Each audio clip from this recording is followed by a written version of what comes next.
Guys, രാത്രിയായപ്പോൾ മന്തി കഴിക്കണം എന്ന് ആഗ്രഹം മൂത്തിട്ട് കഴിക്കാൻ പോകാൻ വേണ്ടി വന്നേക്കണതാണ്. അപ്പോൾ സബിനെ വിളിക്കാനായിട്ട് സബിൻ്റെ വീട്ടിൽ വന്നതാണ്. സബിൻ വന്ന് വണ്ടിയിൽ കയറി. ഇനി നമുക്ക് നൗഫലിനെ വിളിക്കാൻ പോവാം. ഞങ്ങൾ മൂന്നുപേരും കൂടിയാണ് പോണത്. അങ്ങനെ നൗഫലിൻ്റെ വീട്ടിൽ വന്നു. അപ്പം തന്നെ നൗഫൽ ഇറങ്ങി വന്നു. നൗഫൽ കൊച്ചുങ്ങളുടെ അടുത്തൊക്കെ ടാറ്റ പറഞ്ഞിട്ട് നൗഫൽ വന്ന് ഞങ്ങൾ ഫുഡ് കഴിക്കാൻ റെസ്റ്റോറൻറ്റ് എത്തി കേട്ടോ.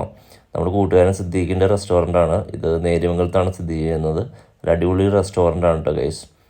ഏകദേശം തുടങ്ങിയിട്ട് ഒരു മാസമായിട്ടുള്ളൂ. നല്ല തിരക്കുണ്ടായിരുന്നു. അപ്പോൾ ഞങ്ങൾ വന്നിട്ട് ഇങ്ങനെ വർത്താനമൊക്കെ പറഞ്ഞു തന്നിട്ട് ഫുഡൊക്കെ ഓർഡർ ചെയ്ത് അത്യാവശ്യം നല്ല കസ്റ്റമറൊക്കെ ഉണ്ടായിരുന്നു. ഒരു അൽഫാം മന്തി ഓർഡർ ചെയ്തു. അപ്പോൾ അങ്ങനെ വർത്തമാനം പറഞ്ഞ ഫുഡ് വന്നു. ഞങ്ങൾ സ്റ്റാർട്ട് ചെയ്തായിരുന്നു. നല്ല അടിപൊളി ഫുഡാണ് ഗൈസ്. മന്തി, റൈസും ചിക്കൻ, അൽഫാം, കുഴിമന്തി എല്ലാം അടിപൊളിയാണ്. നല്ല മയോണൈസൊക്കെ കൂട്ടിയിട്ട് ഞങ്ങളത് മിക്സ് ചെയ്തിട്ട് അടിച്ചു ഗൈസ്. ഒരു രക്ഷയില്ലാത്ത ഫുഡായിരുന്നു കേട്ടോ.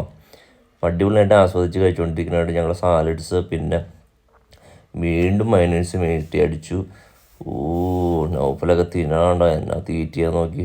പിന്നെ എനിക്ക് ഏറ്റവും ഇഷ്ടപ്പെട്ട സംഭവം ഈ സലാത്ത് എന്ന് പറയുന്ന സാധനമാണ്. ഒരു രക്ഷയില്ല കേട്ടോ.